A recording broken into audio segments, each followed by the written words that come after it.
Weekend for those? It might be. So I need to meet now the medical staff. We have a training session now and see if somebody is available for the weekend. You're not going to tell me who are you? I cannot tell you because I don't know. I want to ask you about Viktor Gyokeres, Yeah. Mikel. Massive goal in midweek. Can you just give us an insight into how he's been behind the scenes, whether he's actually doubted himself and the kind of conversations you've had with him? No, I haven't seen that. Obviously, he's a very demanding person. He knows the level that we need, and basically, he really wants to fulfill everything that we expect of him. And he's been really trying. He's been very consistent, and I thought that against Chelsea he had a great game and scored the goal that helped us to win the game. When I spoke to you a couple of weeks ago and asked you about Viktor, you said he's going to have to get used to the scrutiny for the next 5.5 years. Yeah. Well, for the rest of his career, I think when you've done what he's done in the last few years, you just set the standards, then everybody expects you to maintain. Do you think the scrutiny and sometimes the criticism has been fair on him? I don't know. It's part of the expectations, but it's not only for Viktor. It's for every number 9 in the league or in every top club or in every position that you play or in my seat. We expect to be really good, really consistent, and to win constantly, and that's what we have to try to do. This is going to be the 4th game in 10 days. I could reel off a whole load of other stats about the number of games that you've been playing, but it's also the 3rd of 4 in a row away from home. How big a challenge is that, and do you almost have to think 2, 3, 4 games in advance when you're thinking about your squad and maintaining the fitness of the squad? Well, in certain things, yes, and especially looking at the opponents and the things that we're going to be able to train or we can replicate in those games. And then, yeah, sometimes ideally we want to plan, okay, for this game we think this player could be better and the load, and some of the times it's just impossible and you have to go game by game. We have more players back now, we have better options, and that's very helpful because obviously we've been giving game time to almost every player. Because I guess the challenge is for you to try and keep these players happy as well. You always hear these stories when the former Manchester United players talk about Sir Alex Ferguson, and when they're getting rested, in inverted commas, for a game, he says to them, no, I need you for this game, and it makes them feel $1 million. Is that something that you've adopted, that approach? Well, I don't know the whole context of that, but the first thing is that as a team we prepare the game and we win it. And then when you have rested players or manage the load, it's beautiful because you win. But when the result is different, then it's a bad decision, you shouldn't have done that, it's too much changes. So it's all related to, okay, how we can be performing at the highest level, win, while all those things are happening. That's the ideal scenario, quite tricky. Talking about tricky, Nottm Forest and a team managed by Sean Dyche tomorrow. What unique challenges does a team managed by Sean Dyche pose to you? A lot. A top coach, really good at what he does. You can see straight away the fingerprints in the team, the way they play, the results that they got against some of the big teams as well, how difficult they constantly making you so experienced in the league. So a very tough match. Last couple for me, Mikel. Manchester City could, of course, cut the gap at the top because they played before you tomorrow. I know your full focus will be on Nottingham Forest, but do you have an eye on that game, given it's so close to your kick-off? And is it difficult to ensure the players are blocked away from what's happening at Old Trafford? Yeah, we know that we can only focus on what we can do. When the games are earlier, if you have the possibility to see them, you do. If they are later, the same. Nothing changes, but the only focus and the aim is to prepare for a very, very tough match, and we have experienced that over there, and we have to win it. Just finally, you're fighting on 4 fronts, and I know your focus will always be just on the next game, but just generally, are you smelling a belief that maybe this squad, your players, can achieve something special, maybe something historic this season?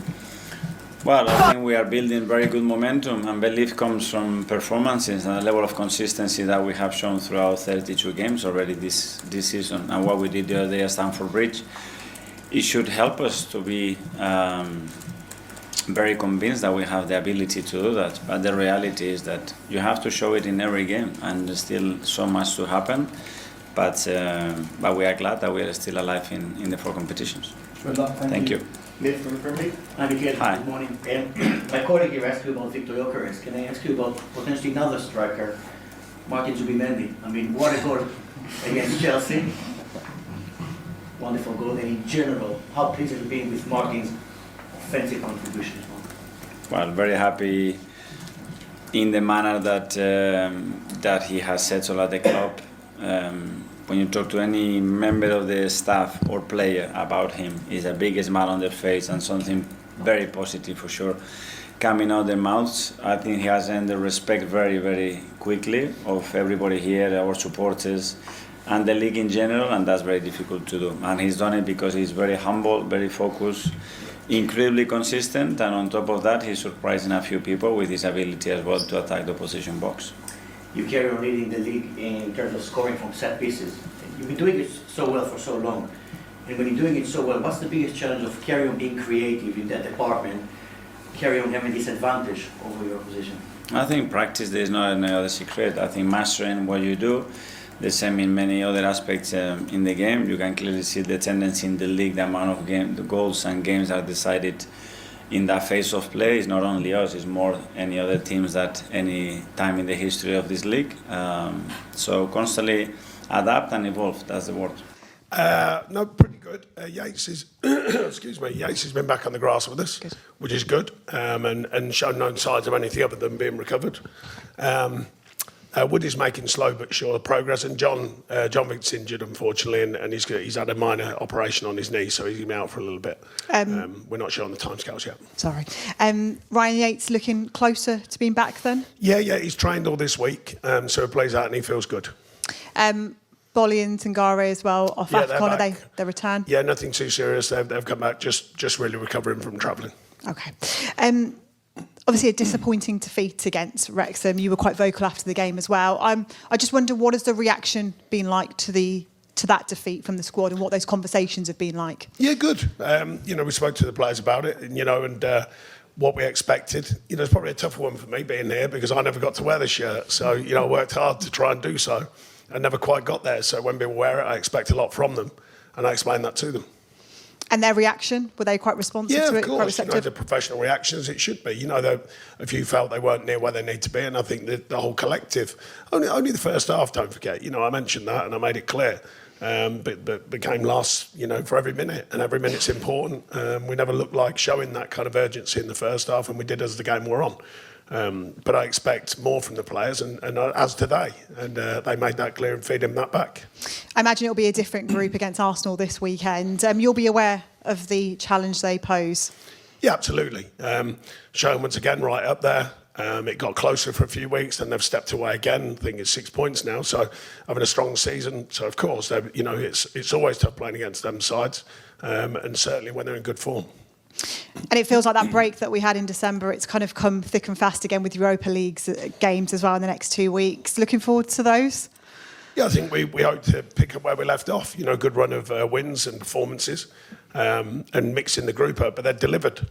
So we want that to continue. We know it's not easy, travelling and getting these results and winning games, but that's the challenge. And I've spoken about it openly with you, and I've spoken about it openly with the players. The fixture list is what it is.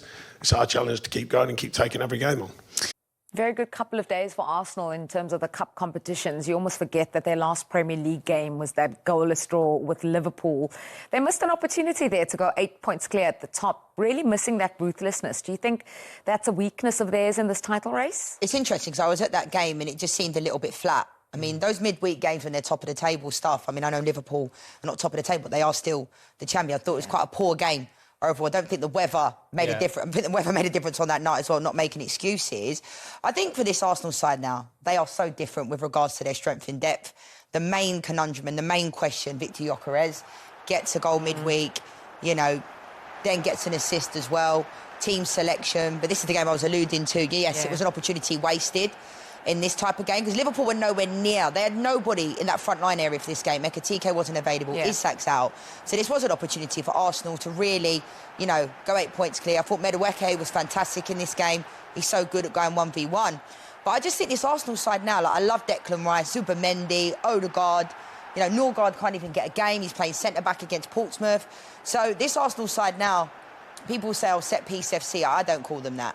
I think you've got the small margins in football. Yeah. They've just hired a throw-in coach as well that's one of the best in the world. You've got to gain those small yardages. And everyone laughed when people spoke about set-piece coach, and now everyone has them. Do you know what I mean? So they're more than a set-piece FC team. Kai Havertz, Gabriel Jesus today play instead of Gyokeres. Yeah, that is the big question, actually, that I wanted to raise, because obviously Gyokeres scored against Chelsea, and a lot of people have been waiting for that goal. He's been criticised very, very heavily. He showed some frustration in the moments just leading up to it. I think when Saka didn't pass the ball to him immediately. What do you make of him? What do you think about him? Does Kai Havertz start, as Leanne questioned, you know, now that he's back from fitness? So it's a necessarily timed goal, because, as you say, he's got Gabriel Jesus coming back to full fitness. And I think there has been an issue for Gyokeres of late, because anytime Jesus has come on for him, you can see more energy to the team. I think he links up better to the players. Kai Havertz, I think look, he's been very good for Arsenal, but from what I'm told as well, one of the reasons that Arteta and his staff really value him is because they think he absolutely gets what Arteta wants in terms of pressing, and that really kind of completes the team. So I have to say, I think it'll be a matter of time until Havertz is actually starting games, just for that pure tactical reason. It's maybe a bit of a pity from Gyokeres, but ultimately there hasn't been the results yet. Also, let's be fair, I'm speculating about the future. Arteta hasn't made the decision yet, and it's why that goal against Chelsea might be so key. But Gyokeres, he has to give more. I mean, it was one thing that came up. You mentioned the Liverpool game there. Well, while he was on the pitch, he had 8 touches. And I think that from what I'm told as well, there is a bit of frustration that it's not just about the goals, but also when the ball goes up to Gyokeres, it's not sticking to him. Look, he is still adapting to the Premier League, having come from Portugal. But he was signed as because of his age, over like Benjamin Sesko's 21, Gyokeres, at the time he was 26, now he's 27. It was supposed to be about being the finished article, but we are still seeing someone who's adapting to the Premier League. Yeah, I think sometimes, you know, often there's excuses, but what I will say is Mikel Arteta played him. I think Mikel Moreno did a better job in the number 9, and he's not even a number 9. You have to offer something. And I think with Gyokeres, the thing that I liked was his assist even more than his goal. Yeah. Because he got quite fortunate, but Chicharito Hernandez used to put himself in those positions and score goals. I don't think Gyokeres offers enough, and I still think, for me, I would have Moreno out of Kai Havertz, Gabriel Jesus and those 3, because I think he offers more. And I know he's not a number 9, but when he played in that position, he's scoring goals, he's putting himself about. And at times, I do feel for Gyokeres, because I've been there myself when you're not scoring goals. But when you watch him there live, he's not really offering much to this Arsenal team, is he? I really noticed in that Liverpool game as well. There was, in the first half, there were 3 moments when the ball flashed across the box and he felt like 5 yards behind play. I think a striker in that situation, he's supposed to be getting on the end of that, or gambling. Yeah, just very quickly, a word on Forest. You know, that win over West Ham was so vital for them. Yeah, so vital. I mean, what a turnaround day. Last year, you know, Nuno's there doing really well. And Sean Dyche, you know, this is a massive result for them. I know it's a penalty in the end, but, like, this is massive. And I know West Ham have not been in the greatest of run of forms this season, but, like, Morgan Gibbs-White is still performing to those levels. Elliot Anderson as well. Will he stay there is the biggest conundrum as well. But I think them getting results against teams that are in and around them, I think is massive. Like, this is a massive result for Forest beating West Ham. Yeah, it was major, and now they face Arsenal at home. We are going to now hear... Gyokeres' manager was asked about the striker's struggle to make an impact, and this is what he had to say. He's a very demanding person. He knows the level that we need, and basically he really wants to fulfill everything that we expect of him. And he's been really trying. He's been very consistent, and I thought that against Chelsea he had a great game and scored the goal that helped us a lot to win the game. Do you think the scrutiny and sometimes the criticism has been fair on him? I don't know. It's part of the expectations, but it's not only for Viktor. It's for every number 9 in the league, or in every top club, or in every position that you play, or in my seat. You know, we expect to be really good, really consistent, and to win constantly, and that's what we have to try to do. So Arteta demanding high standards, but Gyokeres is yet to reach that level in the Premier League this season. In fact, against the sides currently in the top half, Gyokeres is yet to score in 10 appearances. Particularly alarming is that he's failed to have a single shot in 7 of those games. You can see that there, and has managed just 12 shots in total. Results in Gyokeres having an XG of just 0.9. I mean, gents, when you look at that, I mean, Rob, I'll come to you. You know, as a goalkeeper, you're facing a striker. You've heard all about him, and you've seen him so far in the league. Is the criticism, is it fair or not? I think you're looking at a guy who's come in for relatively not that big money.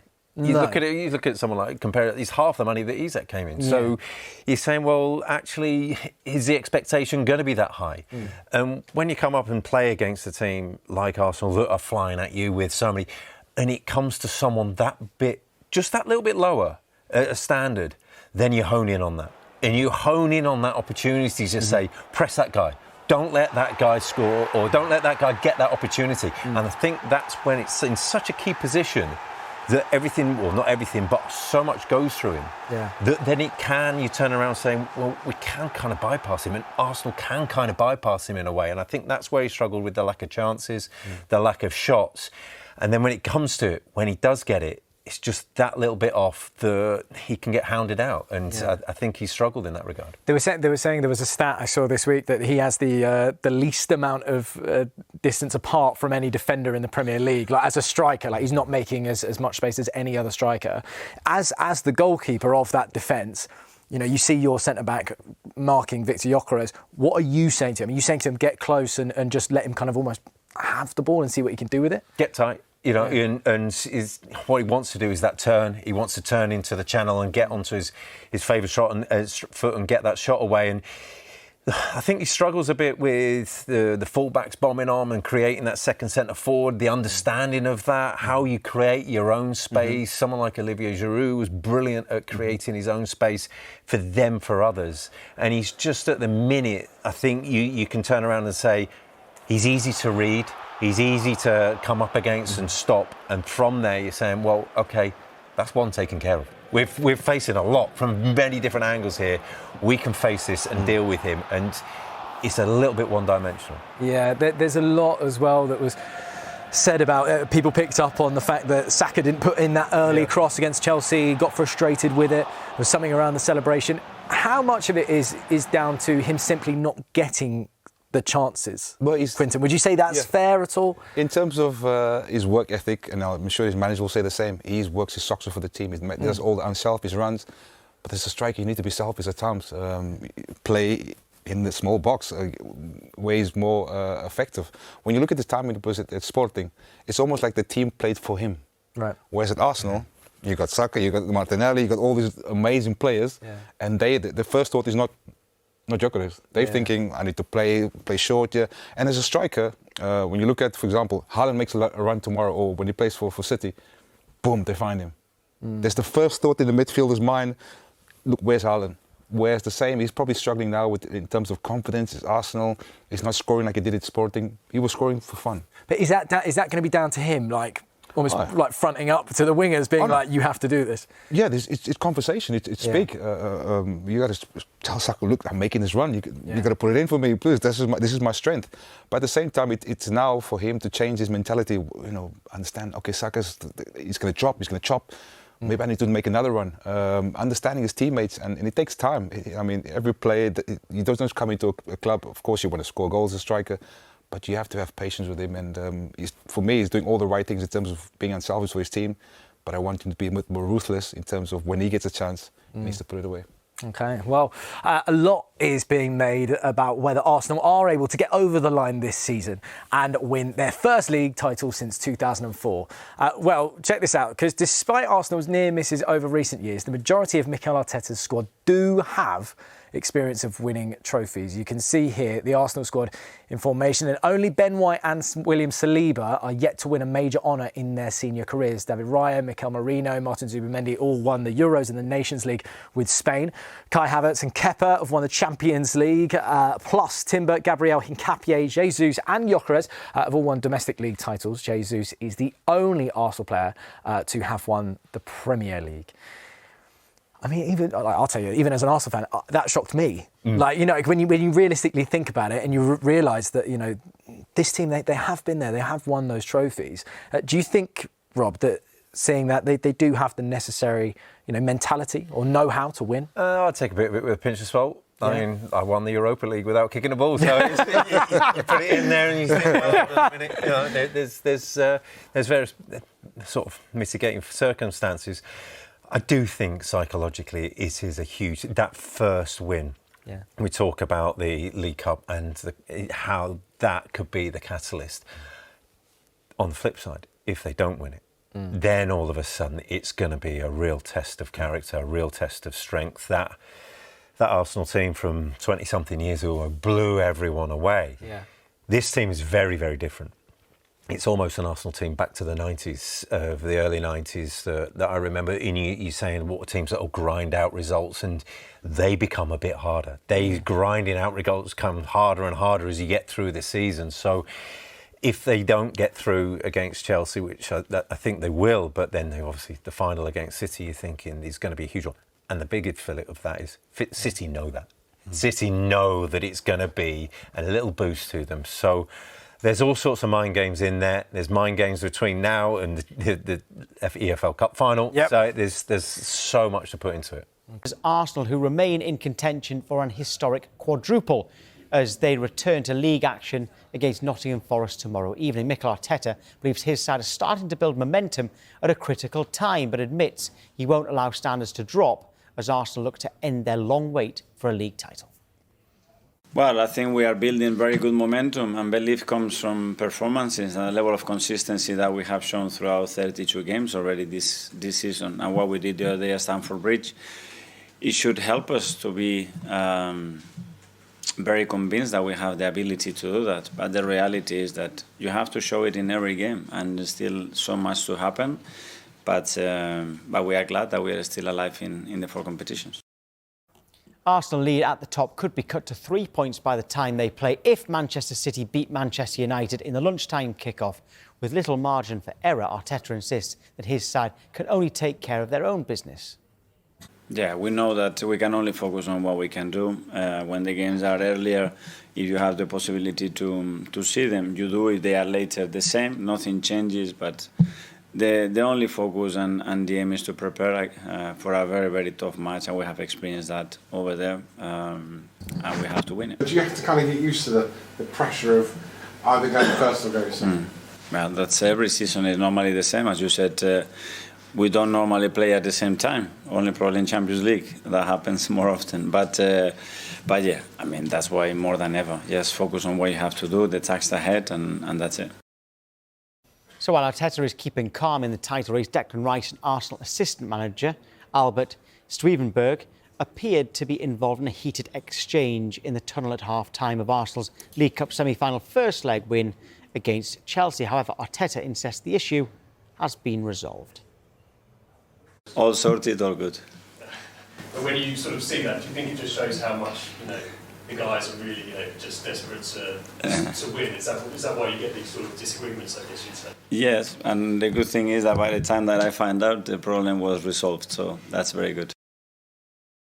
OK, Jay's with us until midday. He's just asked me what was said in... I don't need to... No, there was a lip reader that was talking nonsense, saying, we see him say this. There was a lip reader, apparently. I see something online where he was saying that Declan Rice said such and such, but I don't know if it was true or not. Yeah, you believe anything, you will. Right, again, so Rice, key player, assistant manager, obviously very, very important member of of Arsenal. Does this happen regularly? I mean, that was in the tunnel. I don't think they knew they were on camera. Listen, I don't think he's more important than Declan Rice, to be perfectly honest. But to me, it looked like Declan Rice was just saying, let's go out, let's get out there now. And the assistant was kind of trying to keep him in the tunnel, but that's nothing. That kind of thing happens all the time. It's just been blown out of proportion. I mean, you see Arteta there, he's got a smile on his face. It's no big deal, but again, the media's trying to make it something it's not. You're part of the media, Jay. Stop blaming the media. If you want to be part of the media... Trying to make Arsenal take their eyes off the ball. Can't do that. Don't attack the media when you're part of it, Jay. What does it say about Declan Rice's... If it is what you think it is, Declan Rice said, let's just get out on the pitch. What does it say about his character? I mean, I've been saying since the beginning, Declan Rice is the unnamed captain. He's a leader on the pitch. He does everything so well. And there's been games as well, by the way. he's kind of livened the Arsenal players up by calling people out, shouting at people, bossing people around. And you need that kind of personality on the pitch. He's a great player. He's got a strong personality. And that, to me, just looks like, let's get out there. More than anything else, it is absolutely nothing. It really is. Managers get annoyed when you talk about trebles and quadruples, but Arsenal are still in for the quadruple. What do you think of that? Any chance? I mean, there's definitely a chance, especially once Arsenal have that fully fit squad. There's definitely a chance because there's a second string of Arsenal's second string will beat most teams. That's how strong the squad is. There's definitely a chance for the quadruple, but I think most Arsenal fans would just say, let's concentrate on the double for now. All right, we'll get to double, but how surprised would you be if you don't win the Premier League? If Arsenal don't win the Premier League, it's a disaster. It really is, because, again, you've got the best squad. Arteta spent, over £1 billion on players. There's no excuses. There really isn't. Everything is there. Everything is in place. You've got real characters. You've got top quality. I still feel like the whole striker situation is a bit of a problem. But ultimately, I think what will win Arsenal the title is the defence. Because Arsenal's defence is solid. Don't concede many goals, and then you can go and, win with the set pieces. You can win games 1-0 because they're so good. I think that's what will win Arsenal the title. But again, if Arsenal don't win the title, there's got to be questions asked for Arteta, because he has everything there for himself. You threw in the double. I take it that was Champions League rather than FA Cup or League Cup was the second one? Yeah. You don't spend £1 billion on players and then talk about the domestic double. You've got to be looking at the league and the Champions League. To me, if Arsenal didn't win the league or the Champions League, which one's more important? The league. Right. The league. If Arsenal didn't win the league or the Champions League, then okay, the double for the cups will be a softener. But there's no doubt about it. Everyone is talking about the league. You have to win a major. And listen, there's no disrespect about it. When I was coming up, the FA Cup was the cup. It's a competition that everyone wanted to play, and it had so much history.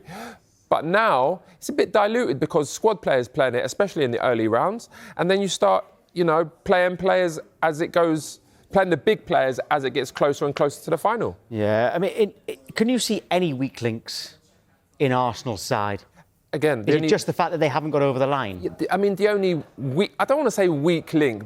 I'd say the only concern I see in Arsenal's team, starting 11, would be that striker position. I always say that I think that if you're going to dominate the Premier League, you need a player in your attacking line that's going to get 15, 20 Premier League goals. Do you have to, though? Because we talked about this the other day. I think when you look at it, most of the teams that do, they have that. France won the World Cup with a striker that didn't score a goal. Pardon? France won the World Cup with a striker that didn't score a goal. Spain won the World Cup and Euros with a false nine. Yeah. They need... Yeah, but I think... Listen, I'm not saying it can't happen. I'm saying that's a concern of mine. OK, fair enough. That's just a concern of mine. It can happen. We've seen it happen. But you said to me, where do you see a weakness? Yeah. I don't see a weakness. I just see a concern. Yeah, OK, fair enough. Arteta had a spell where it looked like he might lose his job early on. Yeah. If he does go on to win the Premier League and or the Champions League, where a lot of clubs use this example of keeping faith with your manager? I think they already have. Because, if, like you said there, what is it, eighth, 5th? And then, obviously, the second places are now Arsenal, where they are now. And I think the model is already looked at, because Arsenal's board did stick with Arteta when a lot was saying, I mean, especially a lot of Arsenal fans were saying that Arteta's not the right guy. They stuck with him.